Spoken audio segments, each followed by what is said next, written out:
दिल की बात। तो लीजिए नाजरीन, इंतजार की घड़ियां खत्म हुई और हम पेश कर रहे हैं दिल की बात A1 टीवी के साथ प्रोग्राम का पहला पॉडकास्ट, जिसमें हमने कांग्रेस के नौजवान कायद रवि बोसराज से गुफ्तगू करते हुए सवालात किए कि रायचूर से इनको असेंबली टिकट नहीं मिलने पर कैसा लगा, मोहम्मद शालम को ही उम्मीदवार क्यों बनाया गया, असलम पाशा को क्यों नहीं, मुसलमानों की लीडरशिप को कम या खत्म करने का इल्जाम कहां तक दुरुस्त है। इन सवालात के जवाब के लिए आखिर तक वीडियो जरूर देखिए। इस प्रोग्राम के कॉन्सेप्ट के लिए हम आसिफ ग्रुप और टेक्निकल सपोर्ट के लिए अफलान डिजिटल का शुक्रिया अदा करते हैं। दिल की बात। दिल की बात। आदाब नाज़रीन, A1 टीवी में आप तमाम का खैर है। नाज़रीन, हम आज से एक पॉडकास्ट सीरीज शुरू करना चाह रहे थे। इस सिलसिले में हमने आसिफ ग्रुप के जिम्मेदार आसिफ से मशवरा किया कि सबसे पहला पॉडकास्ट किससे करें। उन्होंने हमें ये सजेशन दी कि इस वक्त जो रायचूर के विजनरी लीडर जो हैं एस रवि बोसराज, उनसे इस पॉडकास्ट को शुरू किया जा सकता है। तो नाज़रीन, सबसे पहले मैं आपको ये बताना चाहूँगा कि इंटरव्यू में और पॉडकास्ट में फ़र्क होता है। इंटरव्यू में हमेशा एंकर सामने वाले को अपने सवालों में घेरना चाहता है, लेकिन पॉडकास्ट में ये चाहता है कि सामने वाला अपने दिल की बात और जज्बात क्लियरली व्यूअर्स के सामने रखें। तो पॉडकास्ट में एक ब्यूटीफुल डेवलप्ड रायचूर का सपना देखने वाले नौजवान लीडर रवि बोसराज हमारे साथ मौजूद हैं। सर, आपका वेलकम। नमस्कार, आदाब। सबसे पहले तो मैं ये आपके अगली लाइफ के बारे में हमारे व्यूअर्स जानना चाहते हैं कि आपका एजुकेशन कहाँ हुआ और अगली लाइफ में क्या है था। पहले तो आप सबको मुबारकबाद देना चाहता हूँ A1 टीवी को, क्योंकि ये नया सा सीरीज आपने शुरू किया है।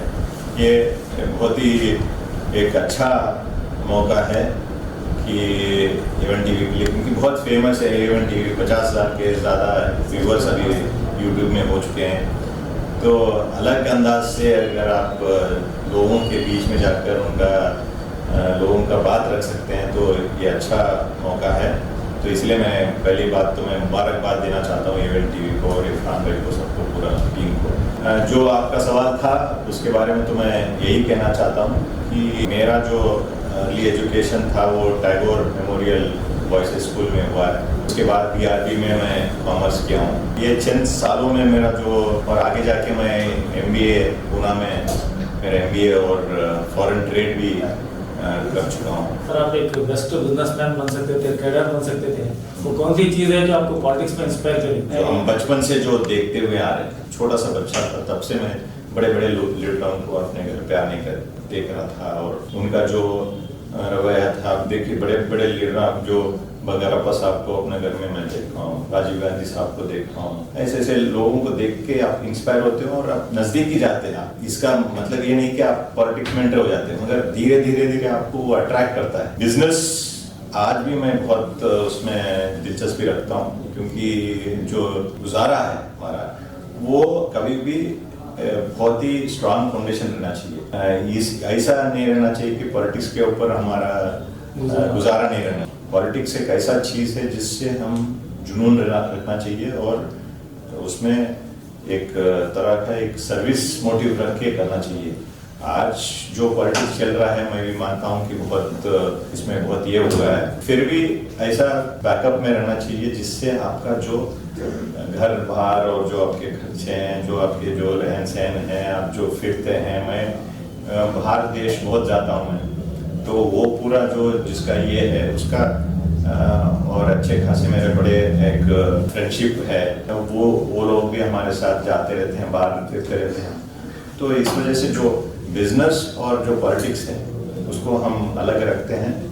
और पॉलिटिक्स में यही है कि आज जो मुकाम पे पहुंचा हूँ, जो भी आज जो नाम जो मिला है वो धीरे धीरे हुआ है। जो अपने घर में जो माहौल था उसकी वजह से मैं थोड़ा थोड़ा धीरे धीरे से मैं इसमें खींचा हुआ आ चुका हूँ। हमारे जो वाले साहब हैं वो पहले से भी हम सबको दूर रखना चाहते थे, कभी भी पॉलिटिक्स में उनको दिलचस्पी नहीं था। और एक ऐसा यहाँ पे है, सेंसिटिविटी का कोई मायने नहीं रखता है, क्योंकि हर कोई आदमी कोई भी हो, उसका कुछ भी नहीं होते हुए भी वो आपके ऊपर कुछ भी बोल सकता है। और ये अगर हम सेंसिटिव हैं तो आपको बहुत तकलीफ होता है इसमें। तो इस वजह से जो हमारे जो वाले साहब हैं उनका क्या था, रेस्पेक्ट करना चाहिए आपको।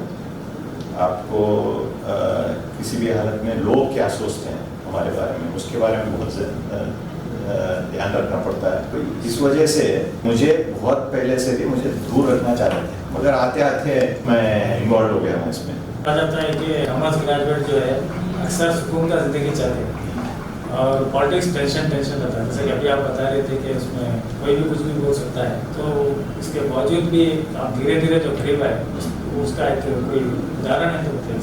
मेरे को बहुत दिलचस्पी था तभी भी कॉमर्स में और इकोनॉमिक्स में, बिजनेस में बहुत दिलचस्पी, आज भी मेरे को दिलचस्पी है। मगर मेरा जो सियासत से जो ये था, हमारे जो पिताजी पानी के सिलसिले में बहुत उनका दिलचस्पी था पहले से 40-50 साल से। ये जो किसान थे उनके जो तकलीफें थे, जो उनके पहले 1980 के इसमें कॉटन बहुत यहाँ पे ये करते थे, ग्रो करते थे। मैं अभी भी याद करता हूँ कि मुंडराव साहब थे हमारे सीएम, उन्होंने यहाँ पे कॉटन का सिलसिले में, कॉटन में एक डिजीज आ गया था और पूरा यहाँ पे जो भी जितने भी कॉटन के जो क्रॉप्स थे उनको बहुत नुकसान हो रहा था। तो हमारे वाले साहब ने जब एक हेलीकॉप्टर का अरेंजमेंट करके वो हेलीकॉप्टर के इससे पूरा स्प्रेइंग कराया था पूरा। वो टाइम पे बहुत फर्स्ट था, कोई भी ऐसा हेलीकॉप्टर में स्प्रेइंग करने का कभी भी ये ना था, क्योंकि एक जगह करते हैं आप स्प्रेइंग, दूसरा जगह चले जाता था डिजीज। तो इसीलिए पूरा एक साथ पूरा जो इलाका था उसको पूरा स्प्रेइंग करने का इरादा था। तब वो आए थे, आकर वो 2 सीटर पुराना हेलीकॉप्टर जानते थे आप लोग, 2 सीटर ही था। मैं वहीं था और गुंडराव साहब मुझे पूछे, मैं अभी 8-9-10 साल का बच्चा था, पूछे कि क्या मेरे साथ आएगा क्या तू, क्योंकि वो दौरा करना चाहते थे हेलीकॉप्टर में। तो मैं उनके साथ बैठ गया था, मैं चीफ मिनिस्टर के साथ। मुझे मालूम भी नहीं कि वो चीफ मिनिस्टर है, मैं इतना बड़ा आदमी है बोलकर भी नहीं। ये ऐसा जो किस्से थे जब मैं वो देखा हूँ मेरे आंखों से, जो किसान जो पेस्टिसाइड पी लेते थे, सुसाइड कर लेते थे, बहुत सारे ऐसे फैमिलीज बर्बाद हुए हैं, बहुत मुश्किल का दौर था। तो सुसाइड करते थे। मैं खुद मेरे आंखों से, मेरे पास जो काम करता था उसने सुसाइड कर लिया। मैं बचपन का मेरा साइकिल सिखाया था उसने। तो ऐसे जो धीरे धीरे मैं ये सब देख रहा था और हमारे जो है वो किसानों के साथ जुड़कर ये सब जो प्रॉब्लम्स थे इनको सॉल्व करते हुए आते थे। रातों रात जाकर 15 दिन 20 दिन माहिम पे कैनाल पे रहकर वो रिपेयर करा के फिर टाइम पे पानी पहुंचाते थे। तो मैं ये बहुत नज़दीक से देखा हूँ। मैं पूछता था कि कहाँ है पिताजी, तो वो कैनाल पे हैं, कैनाल पे कैंप करे हैं, ये सब कर रहे हैं। तो मैं भी इंस्पायर्ड हुआ कि ऐसे कहानियों से बहुत इंस्पायर होके जब मैं थोड़ा बड़ा हुआ तब मैं भी देखा हूँ कि किसानों को रोटेशन पे पानी नहीं मिल रहा है, सही टाइम पे पानी नहीं मिल रहा है, फर्टिलाइजर नहीं मिल रहा है। तो मैं भी उस हिसाब से मैं भी जाकर रातों रात, मुझे आज भी याद है कैनाल 98 कैनाल जो गुड़ी तक जाता है, हम रात में ट्रैक्टर लेकर वहाँ से लेकर ऊपर तक जाकर वो गेट्स को बंद करके पानी पहुंचाने का एक ये करते थे। तो ये सब ऐसे चीज़ों से मैं इंस्पायर्ड होके, हाँ, सियासत में आने से बहुत लोगों को हम मदद कर सकते हैं।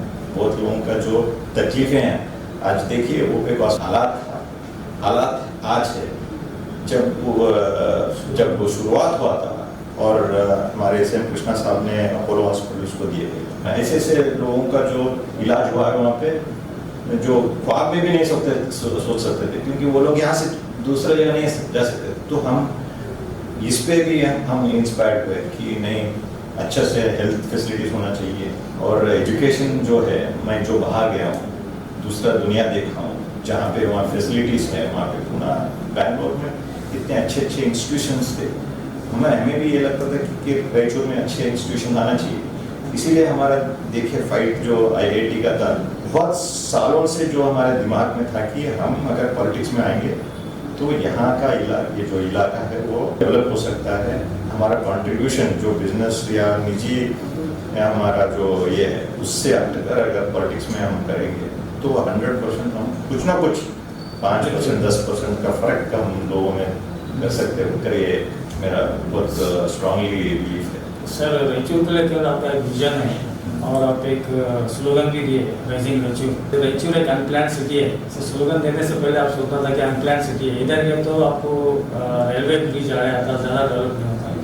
इस तरफ अगर गए तो आपको है ना इंडस्ट्रियल एरिया है, वो भी डेवलपमेंट। और रिंग रोड 1990 में इससे सिर्फ सैंक्शन हो गया, क्या रहा बातें चल रही है, आज तक रिंग रोड नहीं बना। तो ऐसे सिटी को डेवलप करने के लिए क्या विजन आपको लेकर सोचेंगे? इसमें दो चीज़ें हैं। मैं जब रायचूर बोलता हूँ, रायचूर पूरा ज़िले के बारे में बात करता हूँ। पूरा ज़िला जो है आज, नीति आयोग जो सेंट्रल गवर्नमेंट का एक एजेंसी है, वो कहता है कि रेक इंडेक्स में जो ह्यूमन इंडेक्स जो रहता है उसमें पिछड़ा हुआ रायचूर ज़िला। तो उसमें क्या है, एजुकेशन हो सकता है, हेल्थ हो सकता है, सैनिटेशन हो सकता है, ये सब चीज़ें में हम पूरा पिछड़े हैं। तो डेवलप करना है तो पहली बात तो एक अच्छा सिटी डेवलप करना चाहिए। आप हेल्थ फैसिलिटीज़ करेंगे तो हर जगह तो नहीं कर सकते हैं, एक हेडक्वार्टर्स में करना चाहिए। हम सिटी के बारे में आते हैं तो यहाँ का जो सहूलियत, दो नदियाँ जा रही हैं, देखिए कुदरत ने इतना अच्छा अपने को ये दिया है कि एक जगह एक तरफ कृष्णा है, एक दूसरी तरफ तुंगभद्रा है, और बाकी सब यहाँ पे जो अपना मार्केट है, सबसे बड़ा एशिया के सबसे बड़ा सेकंड बिगेस्ट मार्केट है। रोज आपको वहाँ पे जो टर्नओवर हो रहा है 200 करोड़ के ऊपर टर्नओवर है रोजाना। पेमेंट हर दिन 200 करोड़ के ऊपर पेमेंट हमारे रायचूर एपीएमसी में होता है। कहाँ से किसान आते हैं, तेलंगाना के पूरे जो भी इलाका है पूरे वो लोग रायचूर एपीएमसी को आते हैं। फिर यहाँ पे आंध्रा है, इस तरफ लोग आकर, किसान आकर यहाँ पे माल लेके आते हैं। तो एक अच्छी, बहुत ही कुदरत ने एक ऐसा अच्छा हमें ये दिया है। आप ये सब भूल जाइए क्या है ट्रैक की उस तरफ इस तरफ, प्लानिंग तो 100% कर सकते हैं। हमारे में वो एक जुनून रहना चाहिए कि ये सिटी को हम डेवलप कर सकते हैं। सर 30 ईयर्स से जिस सिटी में रिंग रोड नहीं बनेगा, सिर्फ मैप में है, सिर्फ कागज में है। बहुत अच्छा सवाल पूछना। ये क्या होता है, पॉलिटिकल विल जो है बहुत ही इम्पोर्टेंट होता है। जाइए आप गुलबर्गा देखिए, मैं जब बचपन में था वहाँ 15 दिन में 1 महीने में पानी नहीं आता था। यहाँ से ट्रेन से पानी लेके जाते थे वहाँ पे, कोई भी सहूलियत नहीं था वहाँ पे। फिर आज देखिए शहर कैसा पड़ गया हो, गुलबर्गा आज देखिए कैसा हो गया। क्या है लीडरशिप, खड़गे साहब ले सकते हैं, धर्म सिंह साहब ले सकते हैं, वीरेंद्र पटेल साहब ले सकते हैं, अब्दुल सलाम साहब ले सकते हैं। ये ऐसे बड़े बड़े दिग्गज हैं वहाँ पे। लीडरशिप था, वो कंटिन्यूटी था, सालों भर वो जीतते गए, अच्छे पोजीशन में थे, अच्छे मिनिस्टर्स बने। क्या हो जाता है कि अच्छे जब लीडर्स होते हैं, पॉलिटिकल विल होता है, तब सिटीज बढ़ते हैं। हमारे पास क्या है, हम मानना पड़ता है, मुझे पकड़ के बोल रहा हूँ कि पॉलिटिकल विल नहीं है, स्ट्रांग लीडरशिप चाहिए, बहुत ही स्ट्रांग। अगर हमारा रायचूर, मैं दावे के साथ कह सकता हूँ, पूरे कर्नाटक में टॉप 5 सिटीज में अगर कोई शहर हो सकता है, गुलबर्गा से भी आगे अगर कोई शहर बढ़ सकता है वो रायचूर है। Highest paddy rice growing region हमारा है। चिली हम ग्रो करते हैं, बड़ा सा मार्केट है, पैसा है यहाँ पे, हम दूसरों को पैसा देते हैं, मगर पॉलिटिकल विल नहीं है, पॉलिटिकल थॉट नहीं है, पॉलिटिकल सोच नहीं है। आज अगर पॉलिटिकल सोच है और एक स्ट्रांग लीडर यहाँ पे अगर आ सकता है, कोई भी हो, मैं नाम नहीं लेना चाह रहा हूँ, ये है वो, और किसी के ऊपर मैं एग्जाम भी नहीं लगाना चाह रहा हूँ, मगर कोई भी हो, एक ऐसा इंसान आना चाहिए जो स्ट्रांग विल चाहिए और डेवलपमेंट माइंडेड चाहिए, और उसको एक विजन चाहिए कि अगले 10 साल में क्या होना है। 10 साल मिनिमम चाहिए अगर डेवलप करना है, तो नेक्स्ट 5 ईयर्स में क्या करना है, नेक्स्ट 10 ईयर्स में क्या करना है, वो विजन पकड़ के चलना चाहिए। आज मैं कह रहा हूँ दावे के साथ, जो कनेक्टिविटी हमारे पास है, जो आपको रेलवे की कनेक्टिविटी पहले से भी बेहतरीन कनेक्टिविटी, दिल्ली से लेके आप मुंबई से लेके आप चेन्नई कन्याकुमारी तक, पूरे जो भी रेलवे जो सहूलियत थे पूरे इसी लाइन पे जाते थे। यहाँ करंट अच्छा है, चीप लेबर मिलता है आपको। आज हाईवेज बन रहे हैं, भारतमाला जा रहा है 6 लेन फ्रॉम सूरत टू चेन्नई। ये क्या है, साउथ और नॉर्थ को जुड़ रहा है रायचूर। बेहतरीन एक जगह हम है जहाँ पे जो 6 लेन जा रहा है, अगर आपका एग्रीकल्चर प्रोड्यूस आप चेन्नई को भेज सकते हैं, चेन्नई भी भेज सकते हैं और सूरत, दोनों ऐसे सेंटर्स हैं जहाँ पे बिजनेस बहुत चलता है। कॉटन का आप लीजिए, सूरत और चेन्नई में भी उसका ये कर सकते हैं। तो जो हाईवे जो बन रहे हैं अभी, आप Belgaum Hungund Raichur industrial corridor, Hassan Raichur industrial corridor, आज देखिए स्टेट गवर्नमेंट ने आज यहाँ रायचूर से लेके सिंधनूर तक 1600 करोड़ में 4 लेन हाईवे कर रहे हैं। कितना बेहतरीन हाईवे हो रहा है। सेंट्रल गवर्नमेंट से हम कोशिश करके कुमार नायक साहब, दूसरा साहब, सब पूरे मिलकर, पूरे लीडर्स यहाँ के जो भी हैं, श्याम प्रकाश पाटिल साहब, सब मिलकर आज एयरपोर्ट का काम चालू हो गया। मैं इस खास तौर पे ये बात कहना चाहता हूँ, जो ऑफिसर्स हैं आज बेहतरीन ऑफिसर्स हैं, बेस्ट ऑफिसर्स हैं। आज हमारे जो डीसी हैं, हमारे जो कमिश्नर्स हैं, हमारे जो असिस्टेंट कमिश्नर्स हैं, हमारे जो सीईओस हैं, बेहतरीन ऑफिसर्स, यंग ऑफिसर्स हैं। उनको जुनून है कुछ कर दिखाने का। ये शहर को हम एक अच्छी, बहुत बेहतरीन, बहुत ही सुंदर और एक टॉप लेवल सिटी को हम इसको बदल सकते हैं। लेकिन लोग ये भी बोलते हैं कि रवि सर जो है कांग्रेस की बहुत खिदमत करे, बहुत सर्विस दी है कांग्रेस को, टॉप से बॉटम तक कई फंक्शन अरेंज करे, कई चीज़ें अरेंज करे, लेकिन आज तक कांग्रेस को पोस्ट नहीं दी। क्या इस बारे में क्या होता है? नहीं, ये तो हमारे वाले साहब जो पहले से मुझे दूर रखना चाहते तो सब दिए आपके वाले साहब को दिया, आपको कुछ नहीं, मैं मुझे दूर रखना चाहते थे। तो ये तो ठीक है, हम भी समझ गए कि एक खानदान में, एक फैमिली में एक आदमी पोस्ट लेना चाहिए, दो लोग पोस्ट लेंगे। तो ये हमारे लीडरशिप बोलता है कि एक खानदान में, एक घर में एक लीडर होना चाहिए। दो अगर पोस्ट लेते रहेंगे, दो अगर एमएलए बनेंगे, एक एमपी बनेंगे, एक एमएलए बनेंगे, ये नाइंसाफी है। क्योंकि हमारे जो इर्द गिर्द जो है, हमें देखते रहते हैं, क्योंकि एक पोस्ट एक को दे सकते हैं, 100 लोग पूछते रहते हैं उसको, वो 100 लोगों को क्या जवाब देंगे जब हम घर में ही 2 लोग रहेंगे। तो इस वजह से मैं आज तक कोई पोस्ट नहीं लिया हूँ। पोस्ट का तो बिगिनिंग से भी बहुत पोस्ट का ऑफर आया, मैंने उसका इनकार कर दिया था। आज भी बोल रहा हूँ, घर में एक आदमी रहना चाहिए।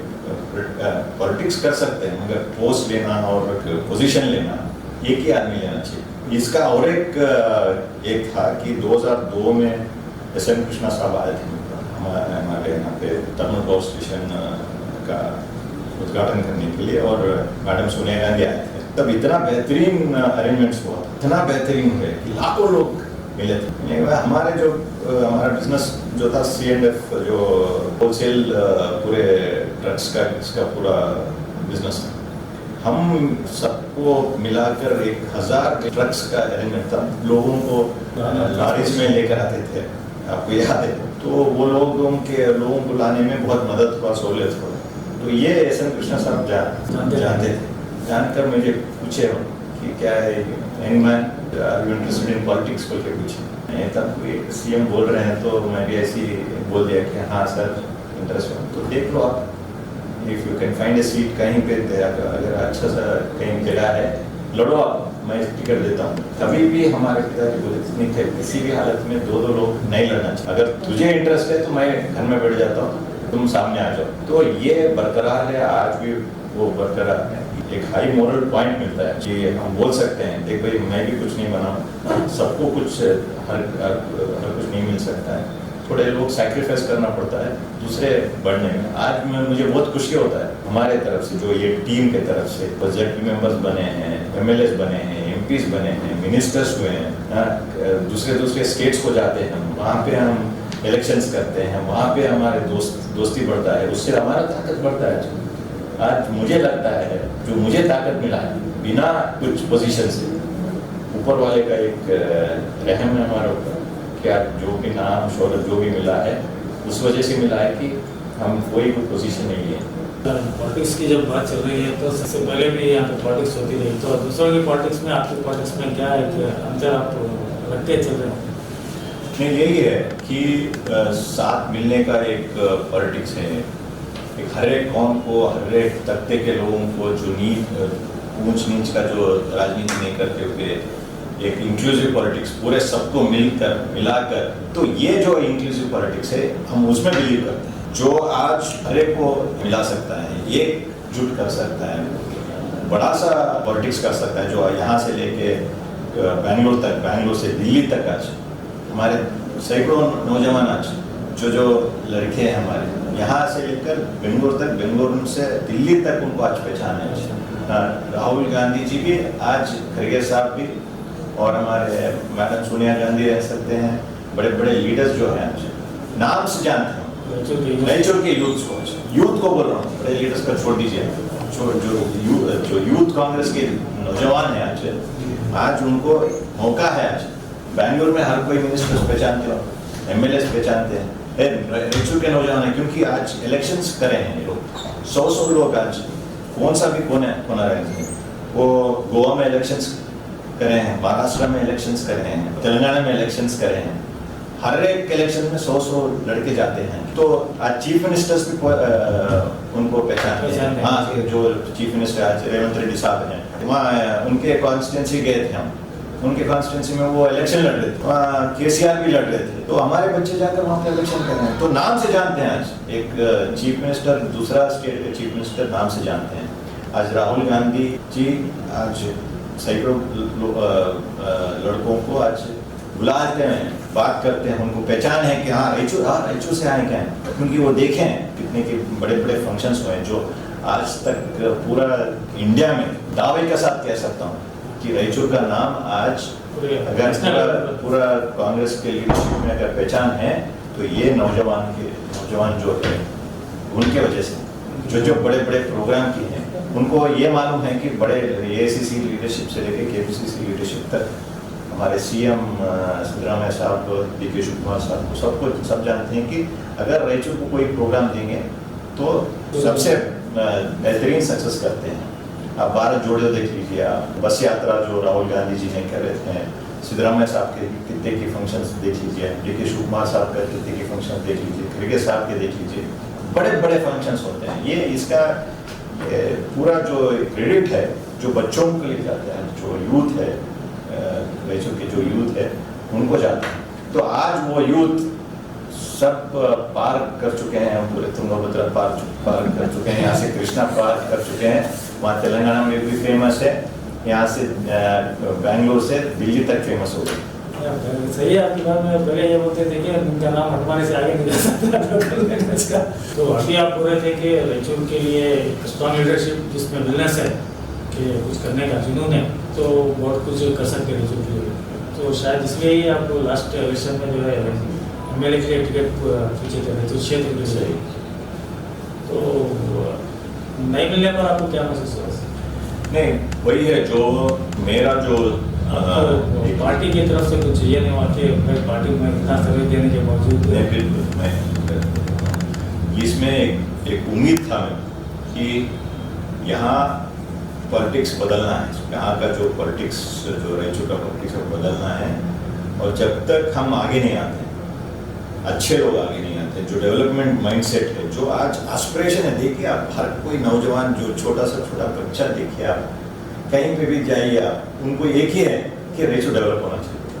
रायचूर की अलग जो शहर है कर्नाटक में, वैसा डेवलप होना चाहिए, यहाँ पे भी ऐसे चीज़ मिलना चाहिए जो दूसरी जगह मिलता है। औरतें देखिए यहाँ पे, उनको भी यही उम्मीद है कि यहाँ पे भी अच्छे पार्क्स हो, यहाँ पे भी अच्छी जगह हो, यहाँ पे भी अच्छे रेस्टोरेंट्स हो, यहाँ पे भी बाहर जाते हो, फैमिली के साथ टाइम स्पेंड कर सकते हैं, अच्छे स्कूल्स हो। यहाँ से बेंगलोर भेजते हैं हायर एजुकेशन के लिए, और स्कूल्स के लिए आप अगर बाहर भेजते रहेंगे तो एक उम्मीद हो जाती है। तो आज जो उम्मीद था, वो उम्मीद के ऊपर हमें टिकट कुछ ना मिलने पर थोड़ा बहुत ये हुआ, मगर हमारा जो मेन मकसद था, ये कोई भी ऐसा कैंडिडेट को ठहराना चाहिए जो सब मिलकर कर उसको आगे लाकर ये शहर को आगे बढ़ा सकते हैं। सीधा ये देखे, मैं कोई बहुत खुशनसीब हैं कि सीधे राहुल गांधी जी ने, वेणुगोपाल जी ने, खड़गे साहब ने, सुरजेवाला जी ने बुलाकर वहाँ पे दिल्ली में बात करते हैं हमारे से इस सीट के लिए। तो ये हमारे ऊपर जो उनका जो मोहब्बत है, प्यार है, हम जो भी हैं आज, बोसराज एक जो नाम है पार्टी के तरफ से, पार्टी के बिना हम कुछ भी नहीं, ये मान के चलना चाहिए। इसीलिए आज जो भी पार्टी एक डिसीजन लेता है उसके ऊपर हम सब फॉलो करना चाहिए। और हमारा यही है कि जो मकसद था, आज जो गवर्नमेंट आया है आप देखिए पिछले 10-15 साल से आप देखिए अब जो मोहल्ले जो इतने गली बहुत इतने गंदे ये थे, एक ड्रेन साफ नहीं होता था, एक सड़क ठीक से नहीं बना था, एक सीधे एक अच्छे से कहीं पे भी आप जाने के लिए एक जगह नहीं है रायचूर में इतने सालों में। तो कहीं तो लगता है कि नहीं, अच्छा लीडरशिप आना चाहिए, अच्छे से लोग आना चाहिए जो डेवलपमेंट माइंड सेट रखते हैं, तो फोकस करना चाहिए, जो विजन है। हाल ही में हम सब जो 2-3 दिन पहले हमारे यहाँ के हमारे मेयर जो साजिद समीर साहब हैं, हमारे रमेश कॉर्पोरेटर दरूर बसवराज, तिम्मा रेड्डी, हमारे श्रीनिवास रेड्डी और पूरा जो कॉरपोरेशन के जो स्टाफ था वो पूरा जाकर इंदौर गए थे। इंदौर को ये माना जाता है कि एक सबसे क्लीनेस्ट सिटी बोलकर गए हैं वहाँ पे। हमारे कमिश्नर जो जुबीन साहब हैं, जो उन्होंने बोला कि नहीं आप एक बार दौरा करके आइए, वहाँ देख कर आए, अलग से अंदाज से वहाँ पे काम हो रहा है। तो क्या हम यहाँ कर सकते हैं क्या रायचूर को भी ऐसी सुंदर बना सकते हैं क्या, ऐसी टीम कर सकते हैं क्या? आप देखिए, आप खंडर 30-30 साल तक साफ नहीं हो, क्यों वो जहन में नहीं आया लोगों में? आज तक पॉलिटिशियंस में वो क्यों नहीं आया? आज तक वो अफसर्स में क्यों नहीं आया कि वो साफ करना चाहिए? आज जो भी होना है, अगर एक अच्छा सा लीडरशिप और एक अच्छा सा विजन जो भी आदमी है वो उसको आना चाहिए और उसको बढ़ाना चाहिए। और हमारा शहर बहुत इम्पोर्टेंट है हमारे लिए, हमारे जो आने वाली पीढ़ी को भी एक हम तो छोड़ कर जाना है। तो इस वजह से मैं इस पार्टी का शुक्रिया अदा करना चाहता हूँ कि पर जो डिपेंड होकर हमें बोलेंगे आप किसी को भी आप टिकट देंगे तो पूरे मिलकर आज शालम साहब को हमने टिकट दिया। शालम साहब ही आपकी चॉइस क्यों है? नहीं, वो एक आम राय था, सब लोग मिलकर जो बड़े हैं, जो हमारे सब लोग मिलकर जो लीडरशिप था सब मिलकर उन्होंने डिसाइड किया। उसमें हमारे बशीरुद्दीन साहब भी थे, हमारे साजिद समीर भी थे, सब मिलकर पूरे जो काउंसलर्स थे, बड़े बड़े लीडर्स थे, हमारे शांता भाई, हमारे पूरे जो चुनानी साहब सब मिलकर एक डिसीजन लिए थे कि उनको टिकट दिया जाए। एक टाइम पे आपके बिल्कुल करीबी दोस्त थे असलम पाशा, उनको भी आप कंसिडर कर सकते थे? नहीं, वही तो बोल रहा हूँ कि एक टीम बहुत इम्पोर्टेंट होता है, आदमी इम्पोर्टेंट, मैं इम्पोर्टेंट, कोई एक यहाँ इरफान भाई इम्पोर्टेंट, टीम इम्पोर्टेंट। वो टीम को जोड़ कर रखने वाला इम्पोर्टेंट, जोड़ना चाहिए। उसको अगर बिकर दिया, उसको अगर तोड़ दिया तो मतलब ही नहीं है उसको, आप कुछ भी नहीं कर सकते लाइफ में, आप फेलियर। ये मैं बहुत निजी ये है कि मानना है कि एक आदमी जो सबको लेके जा सकता है, जो जोड़ना चाहिए, वो इम्पोर्टेंट है। आज हम दूसरे लोगों को हम जोड़ना चाह रहे हैं, लेना चाह रहे हैं। आज डेवलपमेंट के माइंडसेट से जो लोग कभी भी हमारे साथ जुड़े नहीं थे, आज वो लोग भी जुड़ रहे हैं हमारे साथ। तो ये बहुत मायने रखता है कि वो कौन इंसान है जो ये सब कर सकता है। जो है कॉलोनी वाले जो है मुस्लिम लीडरशिप को कम कर देते, खत्म कर देते, इस बारे में आपका क्या है? ये पर्सनल क्वेश्चन है मगर नहीं, बहुत अच्छा, नहीं बहुत अच्छा क्वेश्चन है।